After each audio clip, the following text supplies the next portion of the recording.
Hello friends, कैसे हैं आप लोग? Hope all are doing well.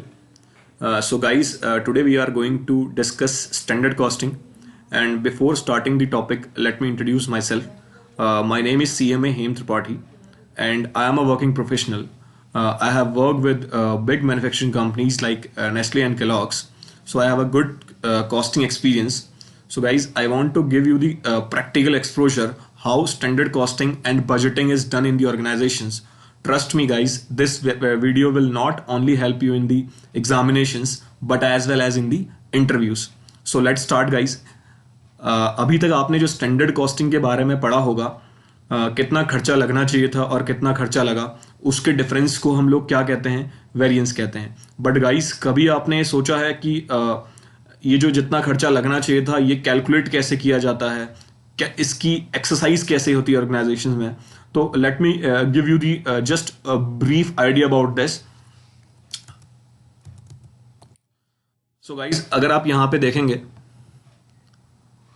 Management में बैठे हुए हैं टॉप मैनेजर्स. ठीक है, तो ये जो टॉप मैनेजर्स हैं, अब इनको कैलकुलेट करना है कि भाई आने वाले साल में मेरा कितनी सेल होने वाली है और उस सेल को करने के लिए मेरा कितना खर्चा आने वाला है और मैं कितना प्रॉफिट कमा लूंगा. ऑब्वियस सी बात है, इसीलिए ये लोग बिजनेस कर रहे हैं. करेक्ट. सो कितनी सेल होने वाली है उसके लिए इन्होंने एक डिमांड एंड प्लानिंग टीम बिठाई हुई है हेड ऑफिस में. ये डिमांड एंड प्लानिंग टीम का काम होता है कि मार्केट में जाना, ठीक है, प्रोडक्ट का रिस्पॉन्स देखना, कैसा प्रोडक्ट का रिस्पॉन्स है, ठीक है, कितना प्रोडक्ट बिक रहा है और इस बार हमारे कितने सेल्स के नंबर्स आएंगे, यानी कि हमारी कितनी इस बार सेल्स हो जाएगी. तो यहां से जो एक नंबर है वो किसको जाता है? मैनेजमेंट को जाता है. देन मैनेजमेंट कहां पे जाता है? फैक्ट्री में. फैक्ट्री में कौन बैठा हुआ है? आपका प्रोडक्शन मैनेजर बैठा हुआ है. प्रोडक्शन मैनेजर से वो जाके पूछता है, हाँ भाई इतनी नंबर ऑफ यूनिट्स आप लोग बना सकते हैं कि नहीं बना सकते हैं. परचेज मैनेजर से पूछता है कि भाई इतनी नंबर ऑफ यूनिट्स को बनाने के लिए जो रॉ मटेरियल आएगा उसमें आप कितना खर्चा करेंगे, एक बार पूरी कोटेशन दीजिए. मेंटेनेंस मैनेजर से वो पूछता है कि भाई जो रिपेयर एंड मेंटेनेंस लगेगा मशीन्स पे, उस पे कितना खर्चा आएगा. तो production manager, purchase manager and maintenance manager, after checking all the lines and the availability of raw material, availability of labors, कि भाई जो मेरे पास लाइंस हैं वो एफिशिएंट हैं कि नहीं है, लेबर्स मेरे पास हैं कि नहीं है, भाई ये रॉ मटेरियल की अवेलेबिलिटी मुझे है कि नहीं है, एक नंबर कोट करता है कितना? मैनेजमेंट को. गाइज, इसके ऊपर हम एक एग्जांपल ले लेते हैं, देख लेते हैं. Demand and planning team, example लेने से पहले एक बार इसको समझ लेते हैं. They are involve in forecasting the demand of a product in coming future and profitability of the product, tells management that this number of units can be sold. Then production manager, purchase manager and maintenance manager, after getting the sales number, management asks production managers, can you produce this much? And then it is very healthy exercise. Production manager checks the availability of resources, labor, जैसा कि मैंने आपको बताया, production machine conditions, efficiency to produce, availability of raw material, then gives a numbers to the units can be produced. एक example लेते हैं. Production manager after checking the resources, उसने बोला कि भाई रिसोर्स चेक करने के बाद कि मैं 20,000 यूनिट्स बना सकता हूं आने वाले साल में.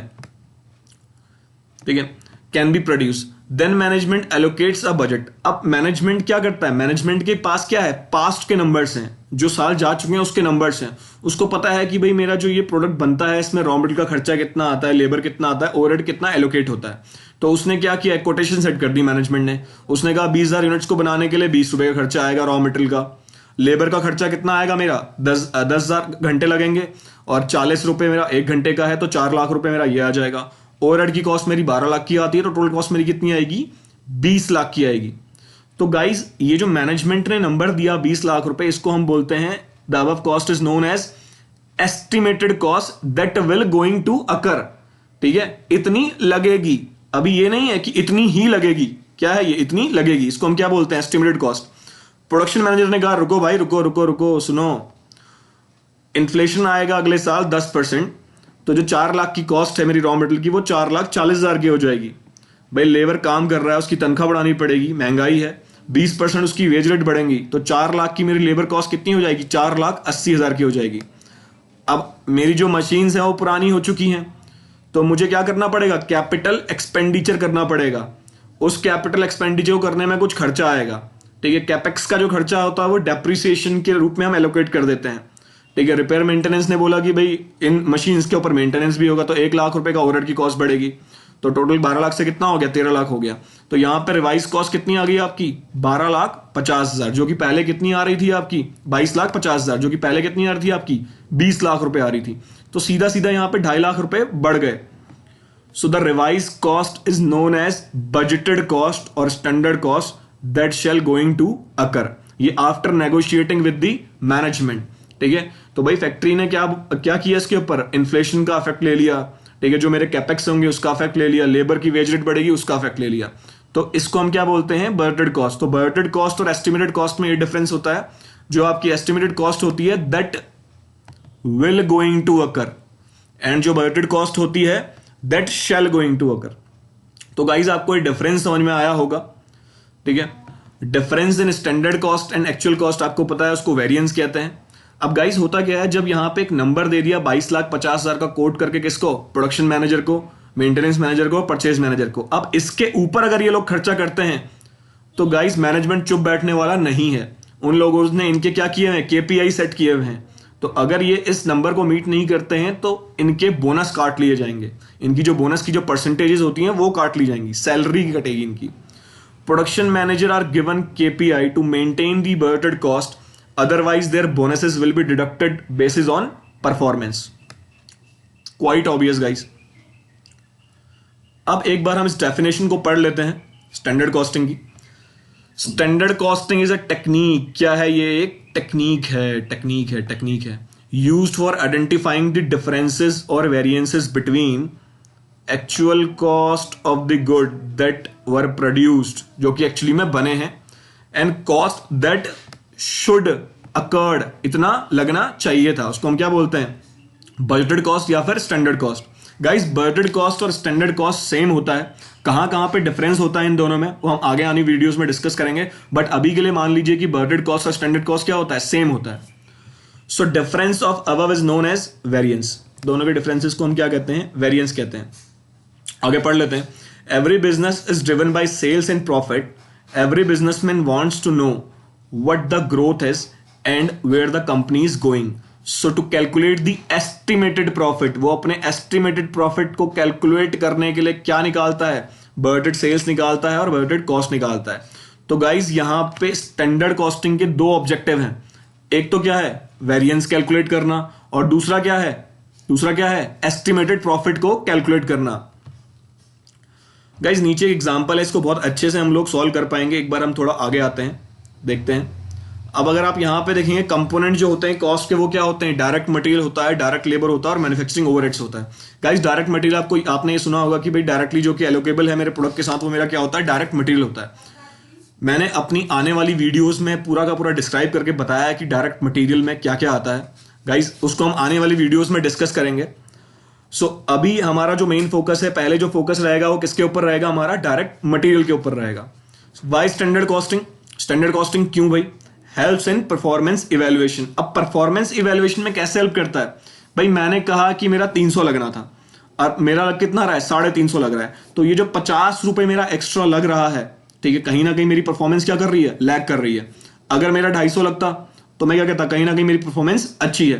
तो मेरे को देखना पड़ता है जाके किस वजह से ये हो रहा है। Helps in formulating the prices and production policies, prices को फॉर्मुलेट करने में कैसे मदद करता है भाई, अगर मेरा सेलिंग प्राइस जो है उसके ऊपर जो मेरा प्रॉफिट का परसेंटेज है वो कॉस्ट के ऊपर है, 10% ऑफ द कॉस्ट, तो जब तक मैं अपनी कैलकुलेट नहीं करूंगा कॉस्ट, तो मुझे प्रॉफिट नहीं पता लग पाएगा, और प्रॉफिट पता नहीं लग पाएगा तो मैं अपने सेलिंग प्राइस को फिक्स नहीं कर पाऊंगा। प्रोडक्शन पॉलिसीज कैसे पता लगती हैं, अगर मेरी पर्टिकुलर कोई लाइन है किसी फैक्ट्री में जहां पे मेरे वेरिएंसेस बहुत ही ज्यादा आ रहे हैं, सपोज मैंने स्टैंडर्ड सेट किया था 300 रुपए का वेरिएंस, एक्चुअल आ रहा मेरा 500, तो 200 रुपए का वेरिएंस आ रहा है मेरा, ठीक है। तो उस केस में मैनेजमेंट को बताऊंगा, मैनेजमेंट उस केस में क्या कर सकता है, या तो बोलेगा भाई इस लाइन को रहने दो, या क्या बोलेगा इस लाइन को हटाओ, मेरी किसी दूसरी यूनिट में बनाओ जहां पे ये सस्ता बनता है। तो प्रोडक्शन पॉलिसीज में भी ये क्या करता है, कैटर करता है। एनालिसिस ऑफ वेरिएंसेस, ठीक है, budgeted minus actual. The system creates cost consciousness among all employees, executives, top management which increase the efficiency and productivity. ये तो पूरी की पूरी बजटिंग एक्सरसाइज है, इसीलिए वो लोग कर रहे हैं। The system also helps to prepare the profit and loss account promptly for a short period in order to know the trend of business which helps the management to take the decisions promptly. ठीक है, जैसा कि हमने discuss किया, जब मेरे पास budgeted sales के number होंगे और बजटेड कॉस्ट के नंबर होंगे तो मैं अपना पीएनएल बना पाऊंगा, एस्टिमेटेड पीएनएल. गाइस हम आप आते हैं कॉस्ट वेरिएंस पे. कॉस्ट वेरिएंस का फॉर्मूला होता है आपका standard cost minus actual cost. कोई फॉर्मूला नहीं होता, एक सिंपल सा लॉजिक है. There is no formula.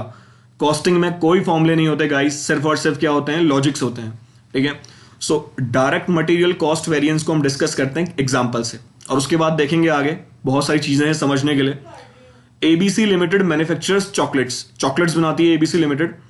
इनका जो बजटेड प्रोडक्शन है ये कहता है भाई 1000 पीसेस हम लोग बना लेंगे. एक्चुअल प्रोडक्शन 1000 पीस ही इन लोगों ने बनाया. 1 piece of chocolate requires 2 kg of cocoa powder. Chocolate की मैन्युफैक्चरिंग में आपको बता देता हूं, कोकोआ पाउडर डलता है. वो कहता है कि एक पीस को बनाने के लिए 2 किलो मेरा क्या लगता है, कोकोआ पाउडर लगता है, at a standard price of 50 rupees per KG. जिसका स्टैंडर्ड प्राइस कितना है, 50 रुपए. वो कहता है कि 2 लगता है और 50 रुपए का ये आता है. 3 kg ऑफ कोकोआ पर पीस एक्चुअली कंज्यूम्ड. जो मेरा एक्चुअल कंजम्पशन हुआ कोकोआ पाउडर का वो कितना हुआ गाइस, 3 किलो हुआ, और at a price of 60 rupees per KG. जिसको मैंने एक्चुअली में परचेज कितना किया, 1 किलो, 60 रुपए का मैंने परचेज किया. सो गाइस यहां पे आप नीचे देखिए स्टैंडर्ड क्वांटिटी ऑफ कोकोआ कैसे निकाली गई है. Budgeted production into cocoa required 1000 piece बनाने थे, 2 किलो लगना था, तो 2000 केजी मेरा टोटल यहां पे लगना था. Actual quantity of cocoa, actual production into cocoa consumed, 1000 pieces मेरे बने, 3 किलो मेरा एक्चुअली में कंज्यूम हुआ, तो मेरे लगा कितना असलियत में 3000 किलो लगा. तो डायरेक्ट मटेरियल कॉस्ट वेरिएंस का जो फॉर्मूला होता है वो सिंपल है आपका, standard cost minus actual cost. Standard cost कैसे निकालेंगे आप, standard rate into standard quantity into standard rate minus actual quantity into actual rate. So 2000 KGs into ₹50 minus 3000 kilo into 60, 1 lakh minus आपका कितना आता है, 1,80,000. तो 80,000 रुपए का एडवर्स वेरिएंस है गाइस, इसको एनालाइज करना है हमें. अब ये जो कॉस्ट वेरिएंस 80,000 रुपए का एडवर्स आया, एडवर्स का मतलब होता है नेगेटिव. ये जो नेगेटिव वेरिएंस आया, जो मेरे 80,000 रुपए यहां पे एक्स्ट्रा लग रहे हैं, इसका एनालिसिस करते हैं. अब इसमें 2 इंपैक्ट हैं. एक तो क्या है कि भाई मेरी जो स्टैंडर्ड क्वांटिटी थी, मैंने कहा था 2000 किलो लगेगा, मेरा लगा कितना, 3000 किलो. फिर मैंने कहा भाई ये 50 रुपए का आ जाएगा, तो आया कितना, 60 रुपए का. अब देखेंगे यहां पर किस किस की गलती है, प्लांट के अंदर किस किस की गलती है. सो 80,000 एडवर्स. अब इसमें एक तो प्राइस चेंज इंपैक्ट है, क्वांटिटी चेंज इंपैक्ट है. रिस्पॉन्सिबल कौन है प्राइस के लिए, आपका परचेज मैनेजर. भाई परचेज मैनेजर को बुलाया गया, उससे कहा गया, तेरे से कहा था कि 50 रुपए का लेके आई हो, तू 60 रुपए का लेके आ रहा है, बता क्या करे थे, काटेगा ही तनख्वाह. देखते हैं आगे होता क्या. Purchase manager is responsible for price change of ₹10 per KG. We need a value. अब यहां पे कितना आ रहा है, 10 रुपए पर केजी आ रहा है, तो 10 रुपए थोड़ा ना काटेंगे भाई उसके. ठीक है, हमें क्या चाहिए, क्वांटिटी चाहिए मल्टीप्लाई करने के लिए. ठीक है, तो we need to value which can be calculated by multiplying quantity. ठीक है, अब परचेज मैनेजर से पूछा गया बट विच, स्टैंडर्ड क्वांटिटी और एक्चुअल क्वांटिटी. अब स्टैंडर्ड क्वांटिटी, एक्चुअल क्वांटिटी, तो परचेज मैनेजर जो रिस्पॉन्सिबल है वो किस चीज के लिए है भाई, वो तो एक्चुअल क्वांटिटी खरीद के लाया, वो स्टैंडर्ड क्वांटिटी खरीद के नहीं लाया. तो यहां पे जो मल्टीप्लीकेशन होगा वो किससे होगा, आपका एक्चुअल क्वांटिटी से होगा. See, purchase manager is responsible for purchasing the actual quantity at different price. So price variance आपका कैसे कैलकुलेट होगा, standard price minus actual price into actual quantity. तो यहां पे 30,000 रुपए का जो एडवर्स वेरिएंस है 80,000 में से, वो किसकी वजह से है, परचेज मैनेजर की वजह से है. ठीक है, अब क्वांटिटी में भी चेंज है भाई. 2000 किलो बोला था, इसने 3000 किलो लगा दिया. इसके लिए कौन रिस्पॉन्सिबल है, प्रोडक्शन मैनेजर रिस्पॉन्सिबल है. Production manager is responsible for the quantity change of 1000 kilo. We need a value. अब इसको 1000 रुपए हम कैसे माइनस करेंगे भाई, इसके बोनस में से नहीं कर सकते. So we need a value which can be calculated by multiplying rate, standard rate और एक्चुअल रेट. एक्चुअल रेट इसलिए नहीं ले सकते क्योंकि एक्चुअल रेट पे कौन लेके आया है, परचेज मैनेजर. तो हम यहां पे किससे मल्टीप्लाई करेंगे, स्टैंडर्ड रेट से. See, production manager is not responsible purchasing at the actual rate. So usage variance standard quantity minus actual quantity into standard rate. तो आपका यहां पे जो ये वेरिएंस कैलकुलेट होके आ रहा है एडवर्सली. ठीक है, 3000 माइनस 2000 इंटू 50. गाइज इसको एक बार हम करेक्ट कर लेते हैं, आपका कितना होना चाहिए, 50,000 रुपए एडवर्स होना चाहिए। तो टोटल 80 में से 50 किसकी वजह से है? प्रोडक्शन मैनेजर की वजह से है, और जो 30,000 है वो किसकी वजह से है? परचेज मैनेजर की वजह से है। गाइस एक एग्जांपल और ले लेते हैं हम लोग। ABC limited manufacturers chocolates, budgeted production कितना है? 1000 पीस है। भाई इतना हम बनाएंगे, एक्चुअल प्रोडक्शन हम कितने बना पाए? यहाँ पे 900 बनाए। 1 piece of chocolate requires 2 kg of cocoa powder at a standard rate of ₹50। वही पुराना एग्जाम्पल। एक पीस को बनाने के लिए 2 किलो चाहिए, जिसके ऊपर कहते हैं 50 रुपए का स्टैंडर्ड रेट है। 3 किलो का हमारा एक्चुअली में कंज्यूम हुआ कितने रुपए पे? 60 रुपए पे। अब गाइस एक एग्जाम्पल में अगर आप देखोगे तो आपका जो वर्टेड प्रोडक्शन है और जो एक्चुअल प्रोडक्शन है वो बराबर नहीं है, ठीक है। So now in the above example, burted and actual production are different. So you must have to make the comparison equal. आपको क्या करना पड़ेगा? यहाँ पे comparison equal करना पड़ेगा। भाई 1000 पे खर्चा कुछ और आएगा, 900 पे खर्चा कुछ और आएगा। हम दोनों को माइनस करके वेरिएंस कैलकुलेट नहीं कर सकते हैं। चलते हैं आगे, देखते हैं क्या किया हुआ है। So standard quantity of cocoa कितनी लगनी चाहिए थी? 1000 पीस इंटू 2 kg, 2000 किलो लगना चाहिए था। एक्चुअल क्वांटिटी लगा कितना? 900 पीस बनाए हैं 3 रुपए के, 3 किलो के हिसाब से, तो 3000 kg लगना चाहिए था। ये जो 3000 kg है और ये 2000 kg है, ये इक्विवेलेंट नहीं है। तो हमको क्या करना पड़ेगा भाई? इस 2000 kg को लेके आना पड़ेगा किसके बराबर? ये जो 2000 kg को लाना पड़ेगा किसके बराबर लाना पड़ेगा? भाई 900 पीस पे कितना लगना चाहिए था? देख लेते हैं आगे अभी। सो हम कैलकुलेट करेंगे standard quantity for actual production. Guys simple unitary method है, ठीक है। 1000 पे 1000 यूनिट्स को बनाने के लिए मेरा कितना लगता है? 2000 लगता है। तो 900 को बनाने के लिए मेरा कितना लगेगा? 1800 लगेगा। इसी के लिए एक फॉर्मूला बना दिया है, standard quantity divided by standard production. Standard production को बनाने के लिए स्टैंडर्ड क्वांटिटी लगनी थी, तो एक्चुअल प्रोडक्शन को बनाने के लिए कितनी क्वांटिटी लगेगी? इसको हम क्या बोलते हैं guys? Standard quantity for actual production. और ये हम कम कंप्यूट करते हैं जब आपका आउटपुट और आपका जो फाइनल प्रोडक्शन है वो सेम नहीं होता है। तो गाइस नीचे एक चार्ट बनाया हुआ है, अगर आप देखोगे, standard cost for standard production. Standard production कितना है मेरा? 1000 किलो है। भाई 2000 kg मेरा कोकोआ लग रहा है 50 रुपए के रेट के हिसाब से, टोटल मेरा 1 लाख रुपए यहां पे लग रहा है। Standard quantity for actual production, ठीक है, ये 1800 किलो मैंने कैलकुलेट किया है।